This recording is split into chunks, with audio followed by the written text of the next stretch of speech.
Hello friends, welcome to the channel World of Education presented by Nadeem Abbasi, CBSC Class 8th NCERT.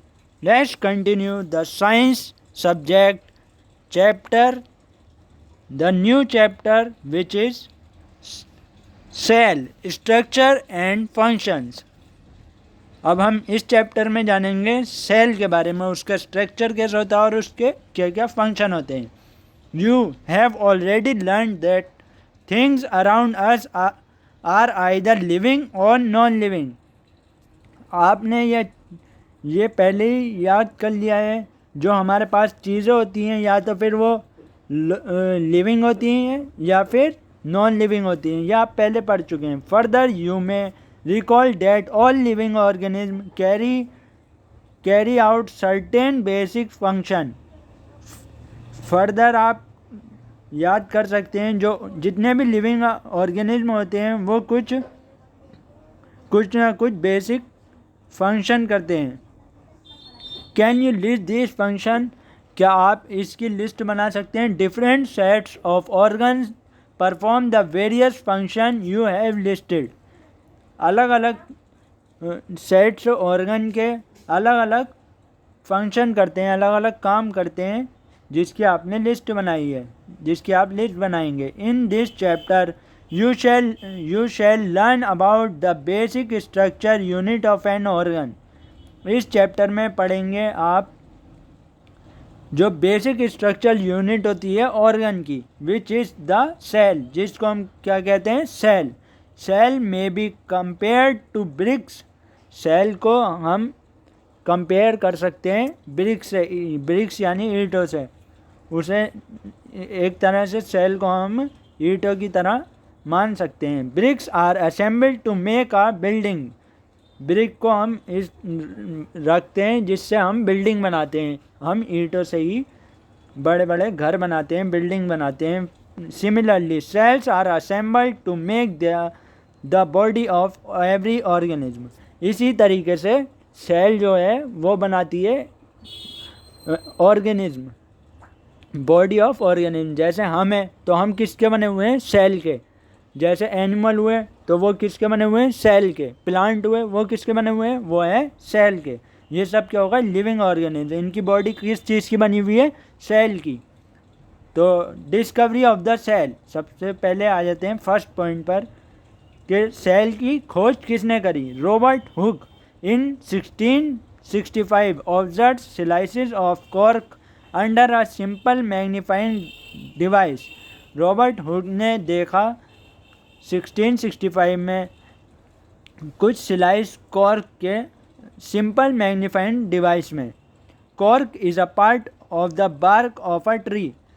Cork जो होता है वो bark का part होता, मतलब छने का पार्ट होता है पेड़ के तने का. He took thin slices of cork and observe them under microscope. उसने कुछ पतले पतले पीस निकाले, कॉर्क के स्लाइस निकाले और फिर उसे माइक्रोस्कोप के अंदर रखा. ही नोटिस्ड पार्टीशन बॉक्सेस और compartment in the cork slice. फिर उन्होंने नोटिस करा कि उसमें कुछ बॉक्सेस बने हुए हैं और कंपार्टमेंट बने हुए हैं कॉर्क स्लाइस में, जैसा कि इस पिक्चर में शो करा है. Cork cells are observe by Robert Hooke. ये हैं कुछ इसमें पार्टीशन बन रहे हैं, ये माइक्रोस्कोप के अंदर उन्होंने ये देखा. These boxes appeared like a Honey com. ये वाले बॉक्सेस कैसे दिख रहे हैं? एक हनी कॉम, हनी कॉम जैसे शहद के छत्ता जो होता है, ततैया का, मधुमक्खी का छत्ता जो होता है उसकी तरह दिख रहे हैं. He also notice that one box was separated from the other by a wall और partition.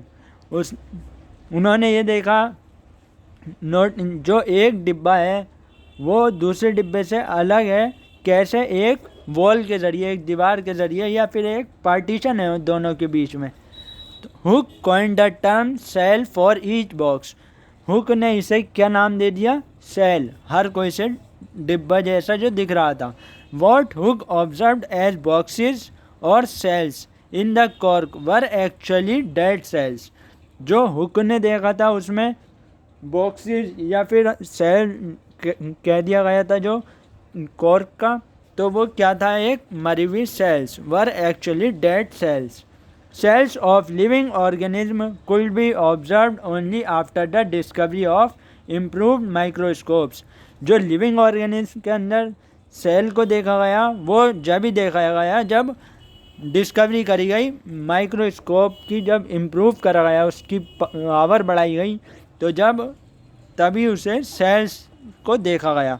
Very little was known about the cells for the next 150 years after Robert Hooke's observation. बहुत छोटा जाना गया, बहुत कम जाना गया अबाउट द सेल्स अगले 150 सालों तक रॉबर्ट हुक के ऑब्जर्वेशन के बाद. Today we know a lot about cell structure and its function because of improved microscope having high magnification.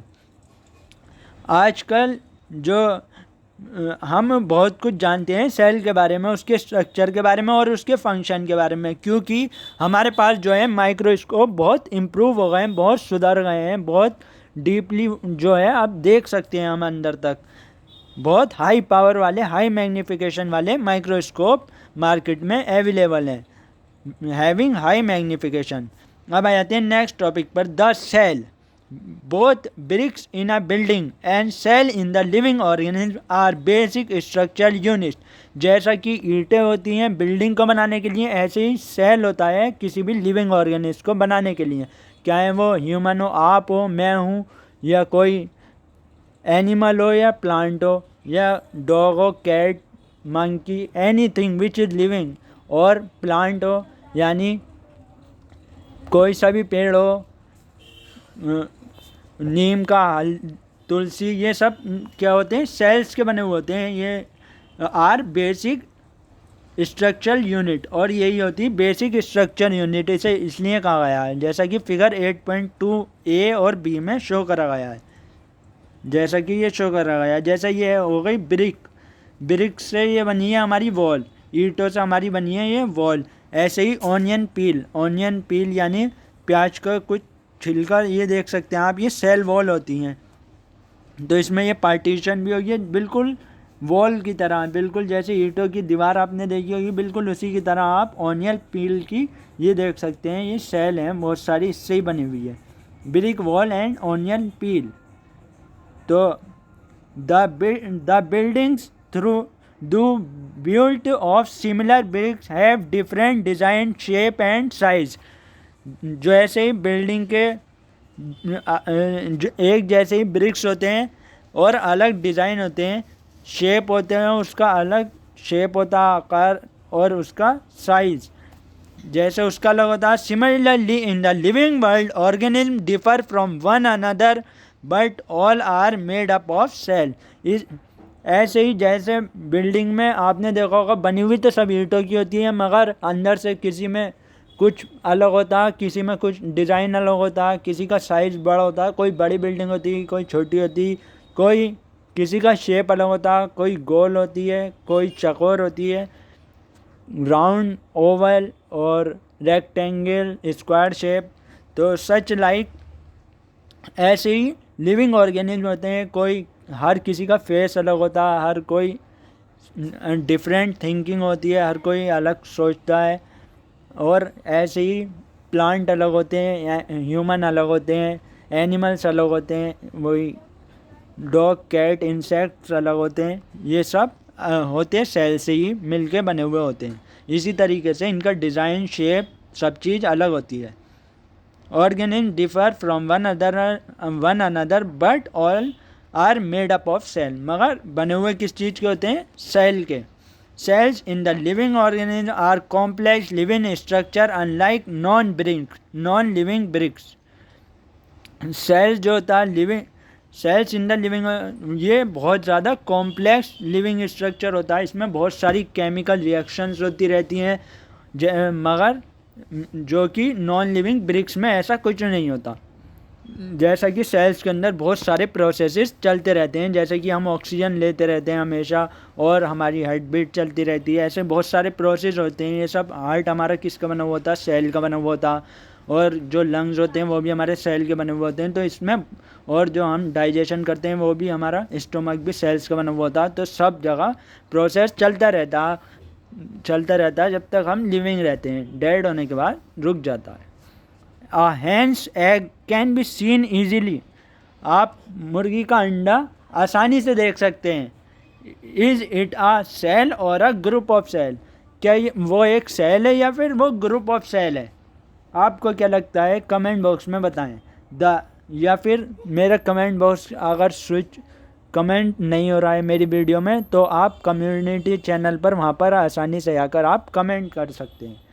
The egg of a hen represent a single cell. जो अंडा होता है मुर्गी का, तो वो क्या दिखाता है? एक single cell. And is a big enough to be seen by the unaided eyes.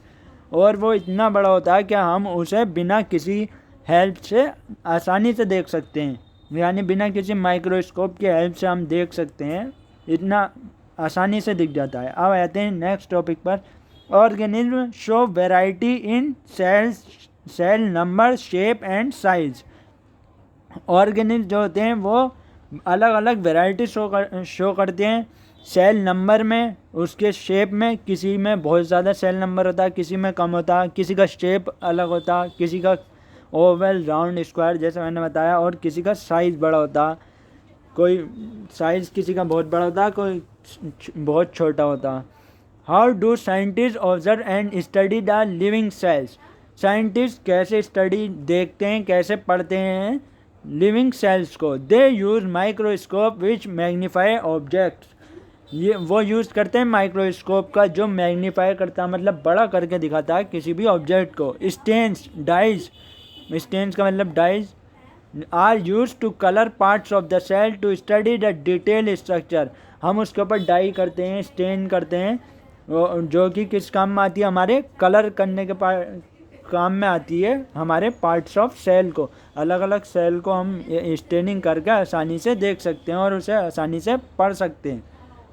There are millions of living organism.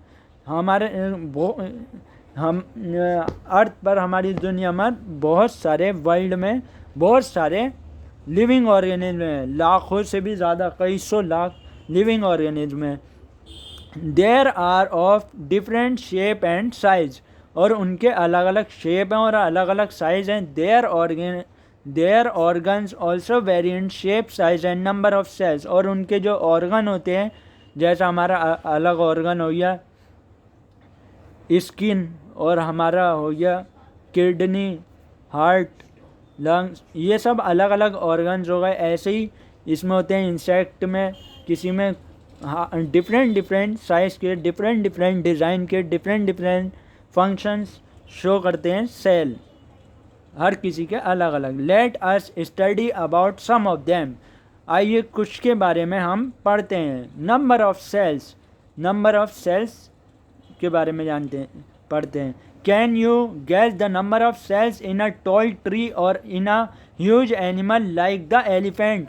क्या आप बता सकते हैं कितने नंबर होता है सेल का एक लंबे प्लांट में, और इन अ ह्यूज एनिमल, या फिर बड़े जानवर में, लाइक द एलिफेंट, जैसे कि एलिफेंट हो गया। The number runs into billions and trillions. तो वो अरबों खरबों नंबरों में चला जाता है कि इसमें इतने अरबों खरबों सेल्स होते हैं, जिससे बहुत सारे अनकाउंटेबल, मतलब कहने का ये कह सकते हैं। Human body has trillions of cells which very in shape and sizes. Human body के अंदर तो ट्रिलियंस सेल होते हैं, आप लगा सकते हैं ट्रिलियंस, जो बिलियंस हो गए, खरब, अरब, खरब से भी और ऊपर ट्रिलियंस, यानी लाखों करोड़, लाखों खरब ऐसे सेल्स, इतने सेल्स हमारी बॉडी में। विच वेरी इन शेप, और उनका शेप भी अलग है और उनका साइज भी अलग है। बहुत सारे सेल्स होगा। Different group of cells perform a variety of functions. और अलग अलग ग्रुप के सेल्स एक साथ अलग अलग फंक्शन करते हैं। अब बिलियन इज़ 1000 मिलियन, जो बिलियन होता अगर हम 1000 मिलियन करें, 1 मिलियन होता हमारा 10 लाख, और 1000 मिलियन यानी 10 लाख हज़ार, तो बन जाता हमारा बिलियन। आप लगा लीजिए ट्रिलियन इज़ 1000 बिलियन। अब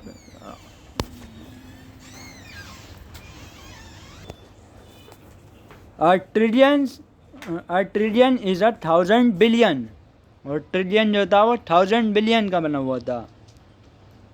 सो फ्रेंड्स, आज के लिए बस इतना ही। सो वीडियो को करें लाइक, शेयर और कमेंट अगर वीडियो अच्छी लगी हो तो, और सब्सक्राइब करना बिल्कुल ना भूलें। So world of education channel को हमारा ध्यान रखें ताकि आपको वीडियो हमारी मिलती रहे। तो press the bell icon friends, and thank you.